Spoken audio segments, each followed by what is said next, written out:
quand est-ce qu'on utilise des corrélations partielles?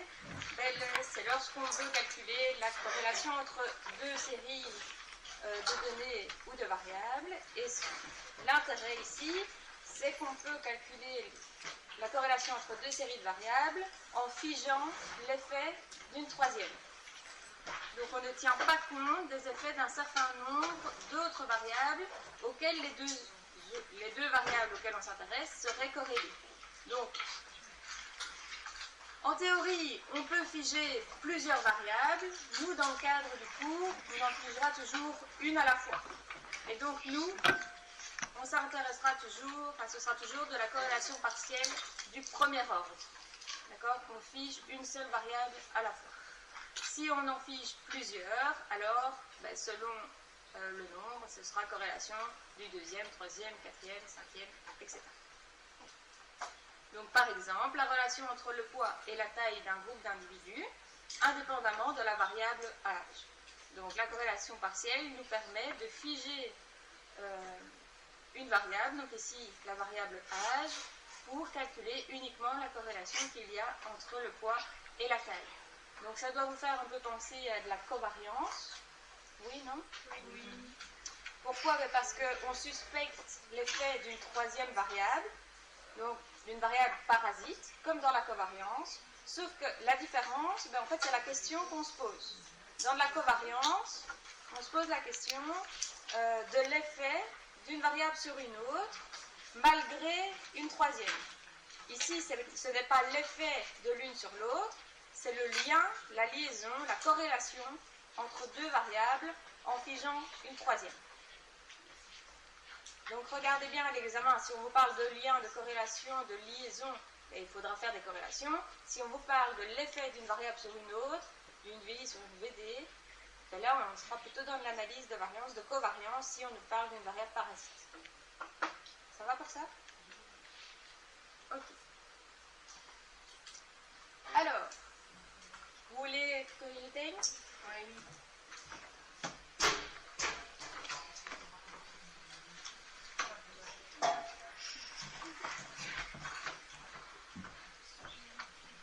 Donc, on a deux séries de variables auxquelles on s'intéresse, avec une troisième qu'on suspecte comme parasite, comme étant la parasite. Donc, on aura trois échantillons appariés de mesure.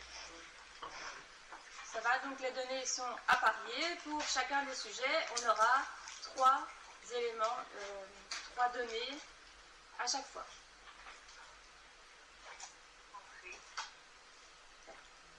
Enfin, tout ça. Donc, la première étape quand on fait des corrélations partielles, comme toujours, c'est d'identifier l'hypothèse nulle. Alors, lorsque le chercheur fait une étude, forcément, il n'aura pas trois hypothèses nulles, le chercheur. Ici, c'est pour vous montrer toutes les possibilités. Mais dans les faits, si on a trois variables, si on a deux variables auxquelles on s'intéresse et une qu'on suspecte comme parasite, on ne va pas s'amuser à calculer les autres corrélations partielles. D'accord? Donc on aura toujours, le chercheur, lui, va calculer la corrélation entre les deux variables auxquelles il s'intéresse en figeant une variable parasite. Maintenant, comme on a trois séries de données appariées, on peut faire trois hypothèses nulles. Ça va? Donc ça c'est pour la théorie. En pratique, on ne s'amuse pas à en faire trois, il n'y en aura de toute façon qu'une en général.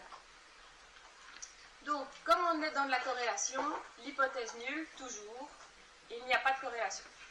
D'accord? Donc il n'y a pas de corrélation, soit c'est entre x et y en figeant z, soit c'est entre x et z et à ce moment-là on fige y, soit c'est entre z et y et puis là on fige x.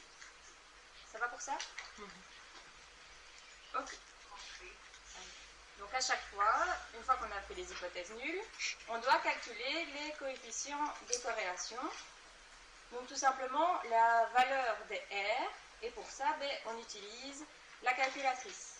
Est-ce que ça va pour tout le monde, le calcul du R avec la calculatrice? Oui. Non, on est assis, on n'a pas le même résultat quand on pensait faire L1, L2 et puis 2 var stat, L1, L2 calque, mais ça va. Logiquement c'est comme ça. On a réessayé.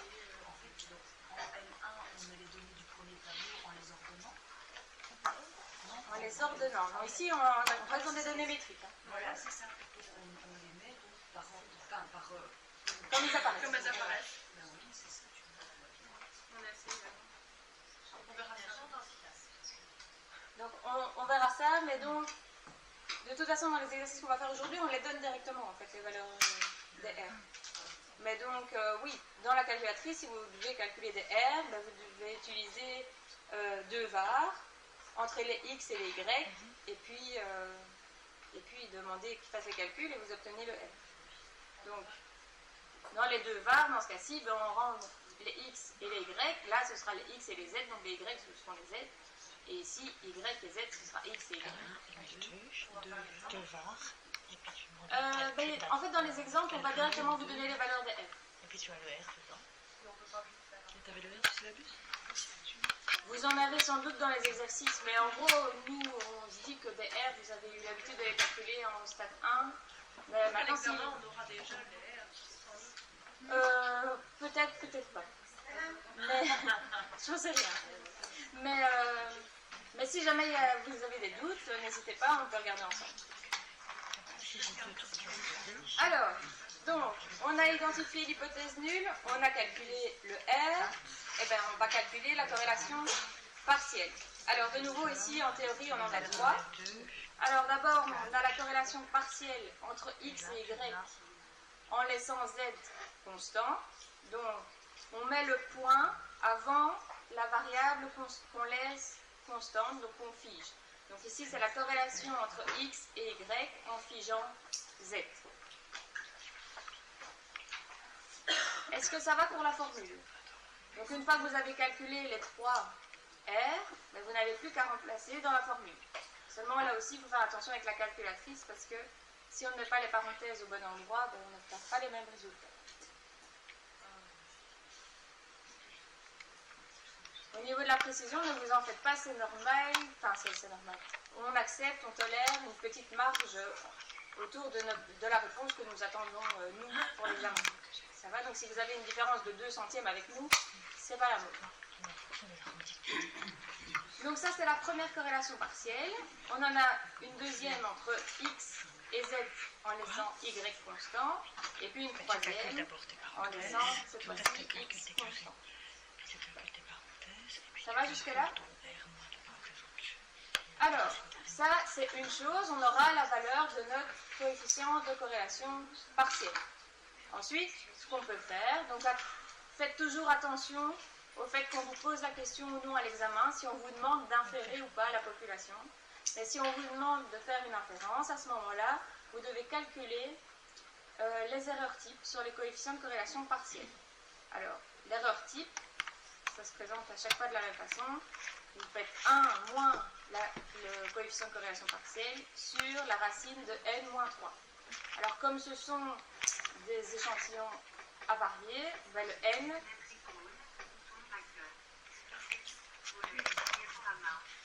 n sera toujours le même de toute façon. D'accord? Si on vous dit qu'on a calculé la première variable sur 20 sujets, ben les deux autres aussi, vu que les données sont appariées.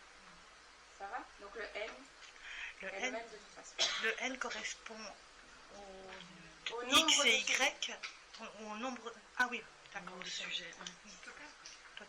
Ouais. Donc ici, comme Mais les c'est les données mêmes sont sujets. appariées, c'est sur les mêmes C'est sur sujets les... qui Oui, ont, d'accord. Deux qui ont mesures. obtenu 3 notes. Ensuite, une fois qu'on a l'erreur type, on peut calculer une note Z.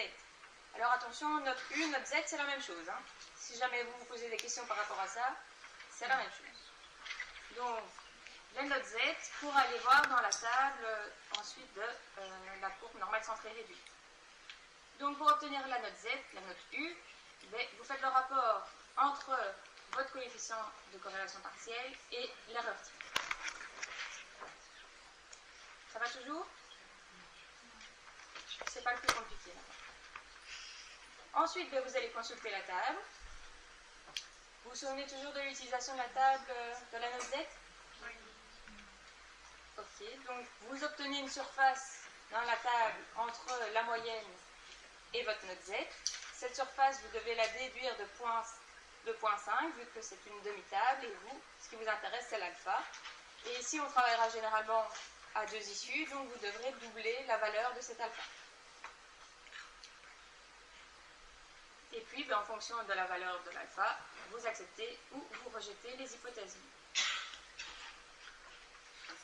Voilà, ça c'est pour la théorie. Faisons un petit exercice.